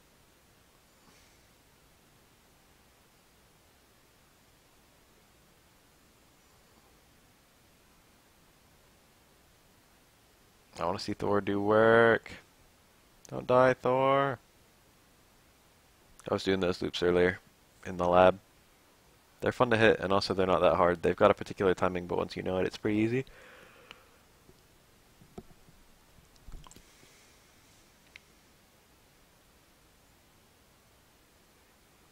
Stay grounded. Alright, that was neat. Where were we?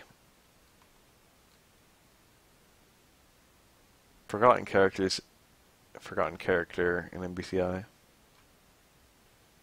I clicked on this ready to click it, ready to watch it, and I didn't actually watch any. Flocker's team. Flocker's been a long time Zero fan, I think. I always took him to be a tier whore. But this is not the kind of team that you run if you're a tier whore. This is the kind of team you run if you're passionate. What power is that Mega Man? I feel like I recognize yellow and blue. I feel like it's in a Mega Man X.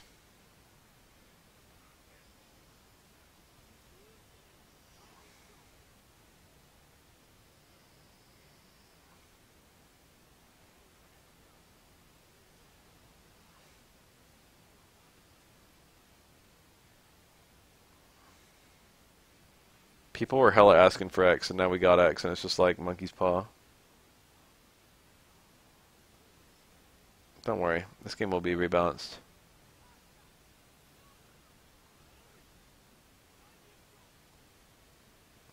That super is weak. Got Ultron. That was a pretty good decision, to be honest.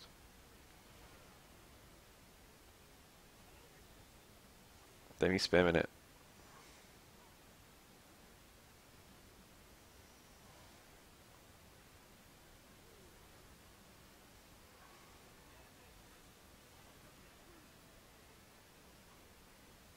I heard they didn't do anything interesting with the colors in this game. They just kind of picked some colors. The colors in it, UMBC3, are just all references to fucking comic lines or like alternate outfits for characters in video games. But in this game they just kind of picked some shit.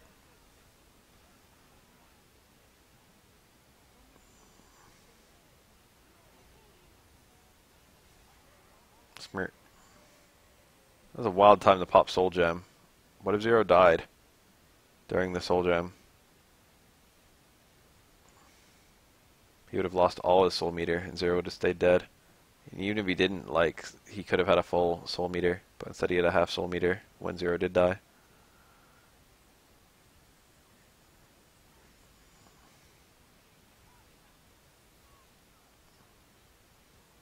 I remember he had the Black Zero outfit in X4, and it did nothing. I don't remember if it did anything in any X game. It's just a reference to fucking Evil Zero from whatever. X3? I don't remember when that was. It was X2 or X3. I think it was X2. Because it was like, you know, it was like Zero's dead. They're rebuilding Zero. Oh shit, here's the real Zero.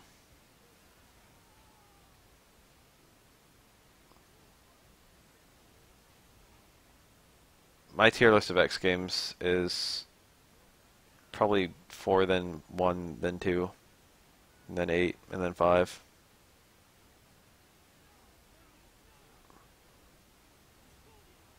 And then 3, and then 6, and then 7.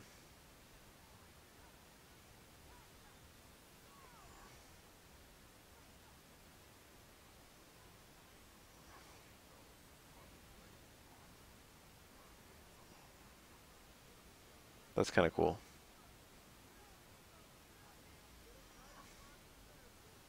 So how many hits do you have to get to level 5 Frank? Is it 100?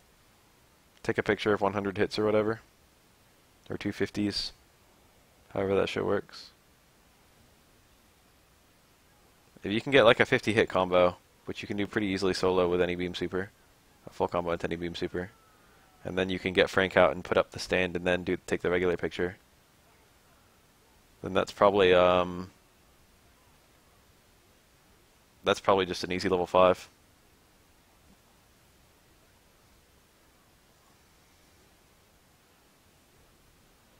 I don't know the effects of all his levels. I'm pretty sure he only gets healing at level 5, which is cool but not super necessary. I think he gets upgraded normals at level 3. Or maybe they upgrade once at level 2 and again at level 4, I forget. I know that once he has the fully upgraded normals, that's the important thing. Because he gets to be a lot better. Upgraded specials too. Upgraded weapons would be more accurate. All I see is a whole bunch of Mega Man X characters.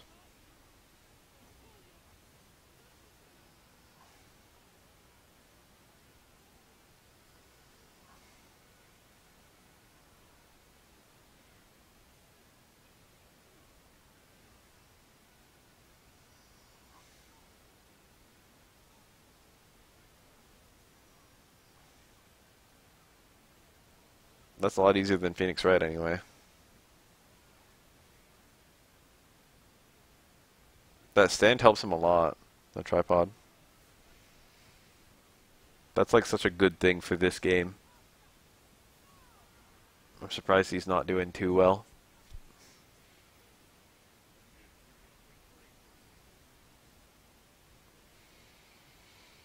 Oops. SF5 RBK just uploaded a video today. No, this is like 4 days ago old. It says new on it. Oh, I think I saw a longer version of this. Oh well, let's watch it anyway.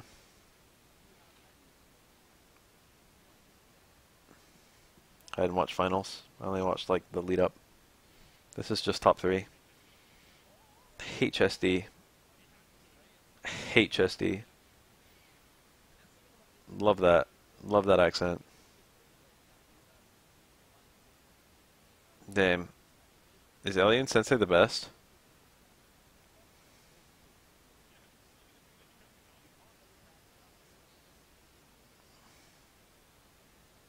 That was odd.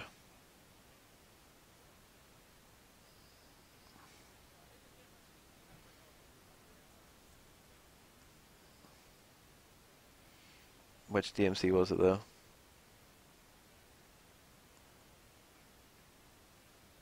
Should be able to block this.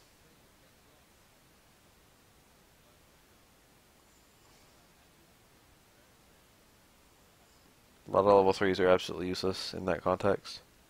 The ones that aren't are pretty good. The ones that are like, you know, you can tag during the level 3 and it keeps on doing hits. Like Arthur. Not many of those style level 3s. Is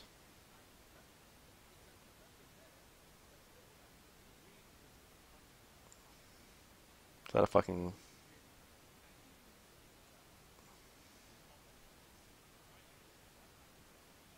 I need to observe Strider. That's tricky. That's delayed, but he can teleport on either side.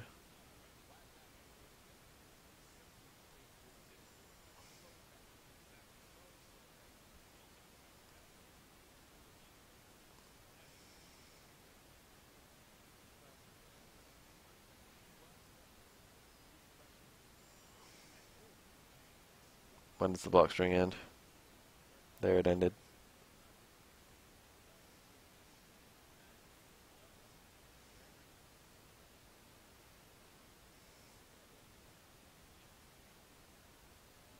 Oh, who gets hit there?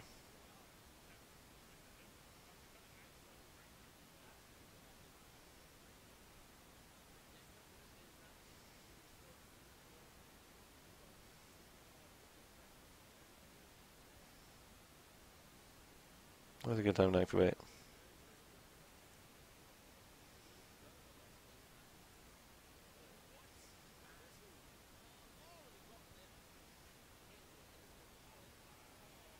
That Dante fire is one of the things that's getting nerfed.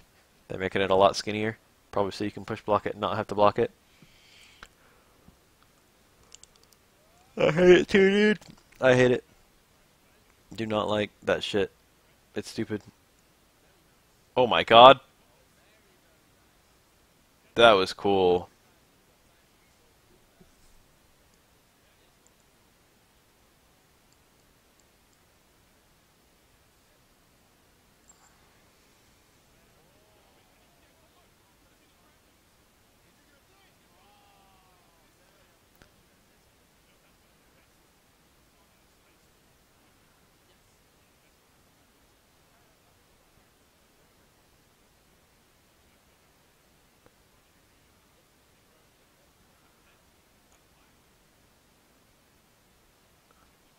Rad.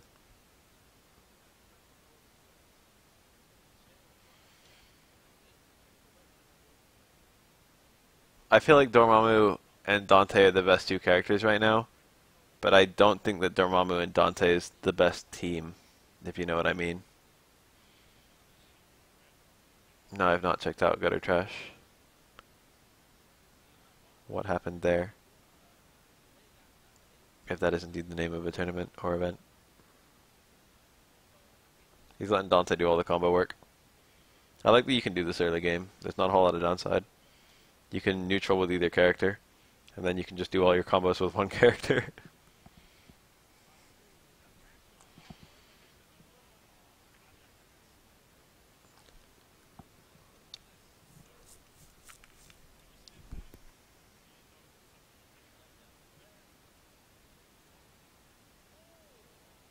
He tried to do a corner combo.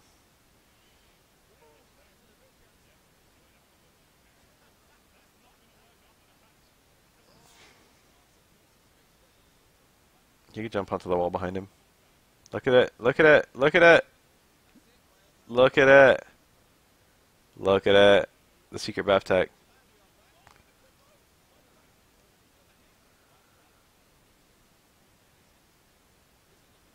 Oh, that's right, it's Third Strike. I remember, I didn't watch it, but I saw that it was a thing. I'll do some research on that pretty soon. I usually don't like non-Japanese. Excuse me. There's a noticeable difference in quality between Japanese and non-Japanese Third Strike. It's hard to explain. It's the low-tier heroes. You can look at Chun-Li in any country, and it's pretty similar. And it's not like there aren't low-tier heroes in America or Europe. Because there still are, it's just they're worse. The Chun-Lis and the Yuns are just as stupid no matter where you go. But the Necros are way better in Japan than they are in, like, America or Europe, even though they're still Necros. They're not as good.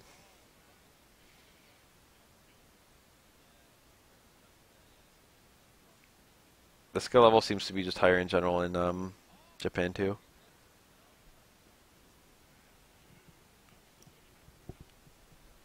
But you know.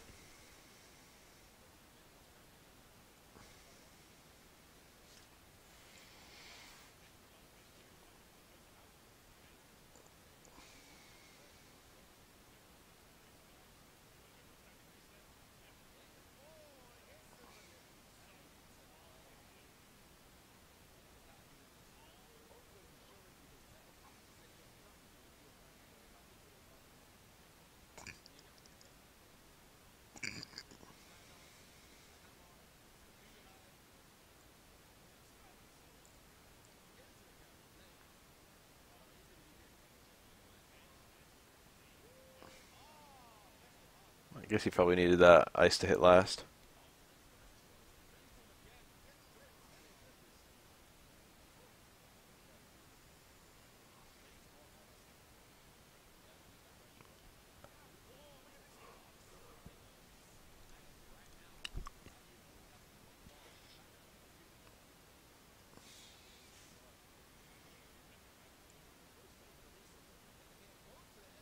Yeah, if that was good to land on Strider. Oh my god, when you're trying to save one character and you get hit on both. The Dante struggle, dude. The struggle against Dante, that is. Dante's hitboxes never end. That was so obvious, I can't believe that White Black got hit by it. Let alone didn't just outright punish it.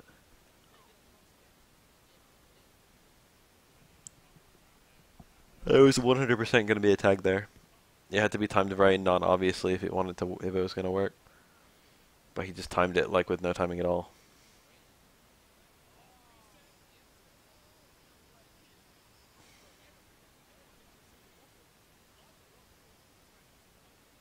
That was very, very unsafe. Could have been worse.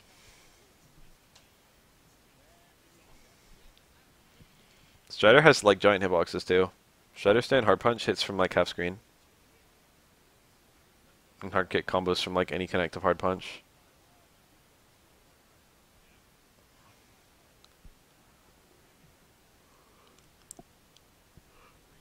Starting to become an exceedingly sleepy boy.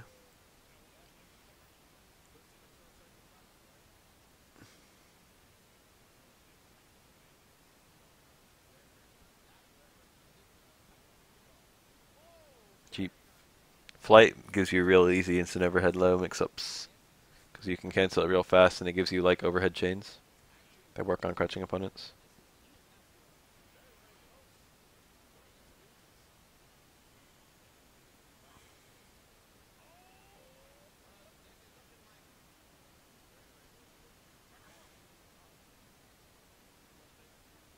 Oh my god, playing with fucking your food so hard.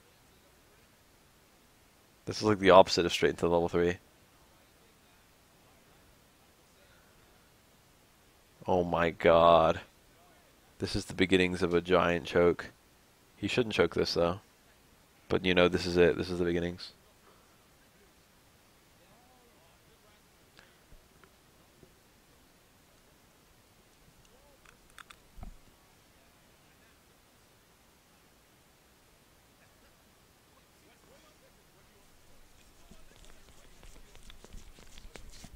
There it is.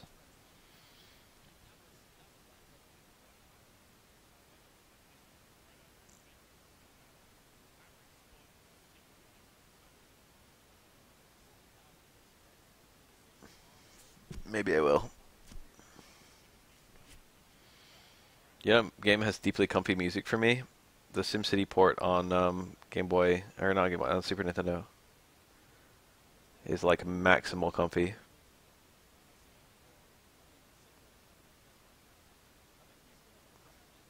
I didn't use that enough.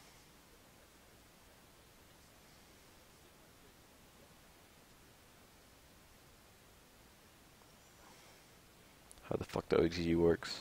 Doji ground bounces. He had like 5 ground bounces in that combo. And I knew the combo would work, but I'm just surprised that it worked. I don't know how ground bounces work.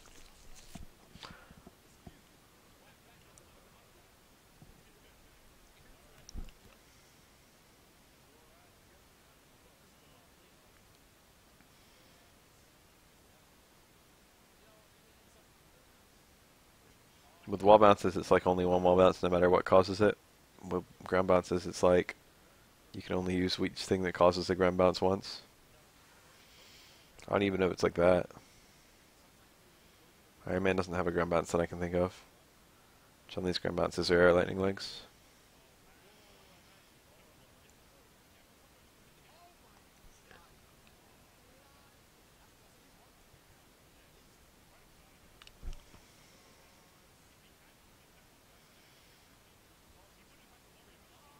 Is it?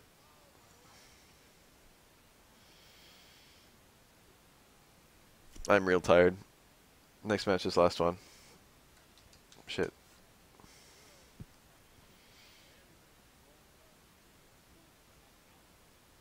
Sleepy Beth.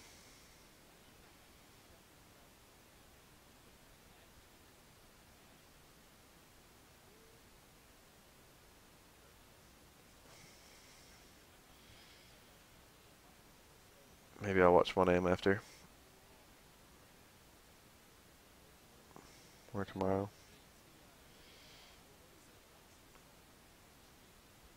That was nice. I wasn't using it like that. I was trying to figure out what the hell Strider did to whiff punish stuff, and the answer is push block into pause run to tag, I guess.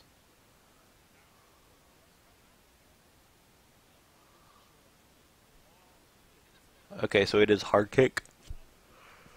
I should get the hard kick into Um, zip down, light punch zip, and then that way he lands fast enough to get his Ouroboros off.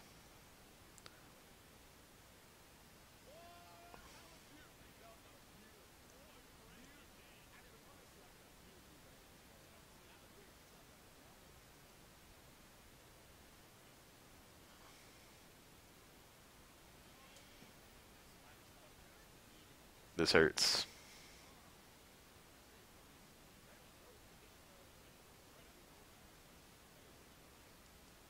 Oh no. Oh no, he got both. What happened?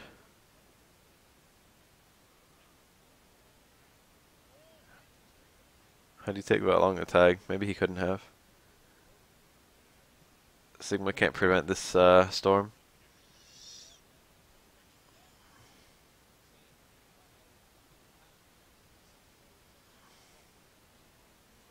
Okay, this is pretty fucking good.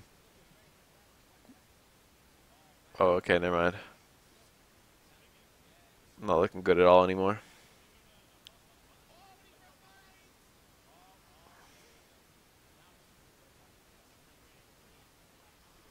Cheap. I'm going to bed. I can't stay awake anymore.